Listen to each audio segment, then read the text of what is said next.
सर्वप्रथम हम सबों के भीतर वास कर रही आज जगत जननी माँ काली को मेरा सादर प्रणाम। मैं कुछ कहने के पहले आप सबों को यह बता दूं कि मंदिर की स्थापना में एक उच्च कोटि के कर्मकांड की पूजा होनी चाहिए और उसका आचार भी एक उच्च कोटि का होना चाहिए। आप लोगों का सौभाग्य है कि उमेश पाठक जी ऐसे आचार्य ये रक्सौल ही नहीं चंपारण में इनके जोड़ा का कोई पंडित जी नहीं है और पूरे शास्त्र की जानकारी रखते हैं। और ये भी मुझे पता चला है कि यहाँ के ट्रस्टी भी हैं। तो आप लोगों के लिए सौभाग्य है कि ऐसे विद्वान ऐसे शास्त्रज्ञ व्यक्ति यहाँ का ट्रस्टी है। यह मुझे पूर्ण विश्वास है कि पाठक जी जो अपने साथ आचार्यों को रखे होंगे वो अपने समान वैसे आचार्यों को अपने साथ रख के इस यज्ञ को कराए होंगे, ये मुझे पूर्ण विश्वास है। इसलिए यह मंदिर में लग रहा है कि जिस तरह के अनुष्ठान में पूजा हुई है आज से यहाँ साक्षात ईश्वर विराजमान रहेगा और आप सब पर उनकी कृपा बनी रहे। साथ ही साथ मैं एक और बात कहूँगा कि सामाजिक कार्य हम लोग सामाजिक किसे कहते हैं समाज में कि किसी का विवाह है, किसी का शादी है, किसी का वरण है, किसी का हरण है, उसमें जो जाते हैं उसे सामाजिक कहते हैं। वो सामाजिक नहीं है, वो पारिवारिक है।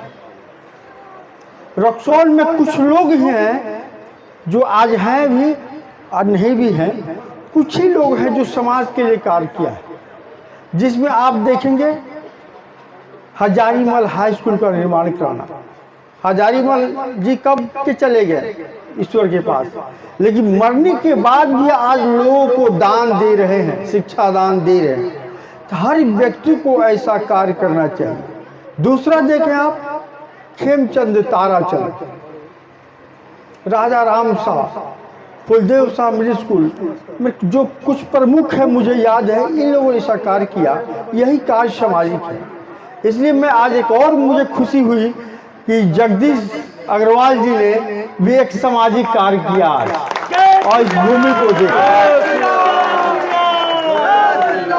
इन्होंने जो दान दिया ऐसा नहीं है कि इस मंदिर में सिर्फ यही पूजा करेंगे, इन्होंने दान कर दिया और इसमें इनके रिलेटिव भी आ सकते हैं, हित भी आ सकते हैं और जिसे पहचानते नहीं वो भी आएंगे, वो भी साधना आराधना करेंगे, वो भी कुछ ज्ञान पाएंगे। और आज ये जीवित है, सब कुछ है, कल नहीं रहने के बाद भी लोग इन्हें याद करेंगे। यह हुआ सामाजिक कार्य। इसके लिए भी मैं माँ काली से प्रार्थना करता हूँ कि आप दोनों सब मेरे पति पत्नी स्वस्थ और दीर्घायु रहे और इसी तरह समाज में अच्छे अच्छे कार्य को करते रहे। आप धन्य हैं कि ऐसे पुत्र को जन्म दी और इस पुत्र ने आपके दूर का कर्ज उतार दिया और ईश्वर का बहुत प्रिय भक्त आज से माना जाएगा। आप मेरी माँ के समान हैं और मैं आपको शक्ति रूप में ही प्रणाम करता हूँ। आपका नाम जो बताया जा रहा है यह माँ गीता देवी इनका नाम है और इनकी माँ है। यह माँ का देन है कि पुत्र में ऐसा गुण आया है। यह सब माँ का चरित्र होता है। पिता का कोई प्रभाव नहीं होता बहुत पुत्र के ऊपर, पुत्र पुत्री के ऊपर। आप सब जो हमारे बीच बैठी हुई हैं ये शक्ति है। शक्ति का काम है सृजन करना। इसलिए नारी का तुलना पृथ्वी से किया गया है। पृथ्वी भी सृजन करता है और नारी भी सृजन करती है और नारी ही अपने गर्भ में हमारे जैसे आचार्य जी के जैसे ऐसे दानी के जैसे पुत्रों को जन्म देती है।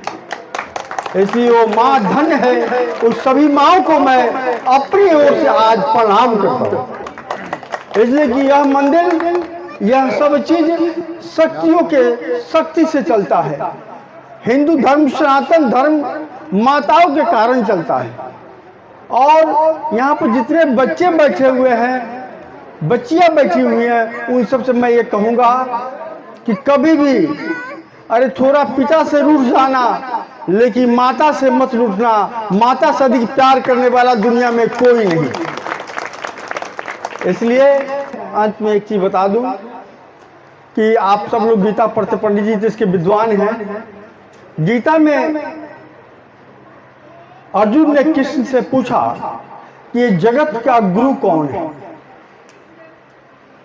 कृष्ण ने बताया कि इस जगत का गुरु ब्राह्मण है।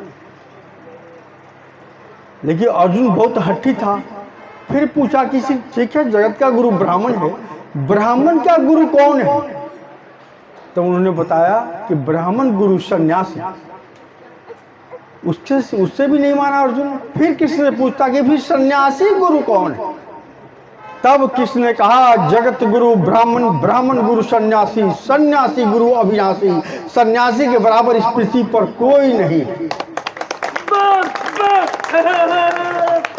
ब्राह्मणों का काम है, सन्यासियों का काम है। आज आपके सामने पंडित जी हैं, जितने शास्त्र पुराण लिखे हुए हैं वेद व्यास ने लिखा है।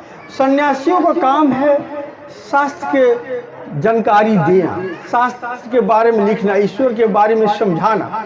और ऐसे प्रकांड विद्वानों का काम है जो जन जन समाज में उसके भावार्थ को समझाना, लोगों को जगाना, ईश्वर के प्रति ले जाना।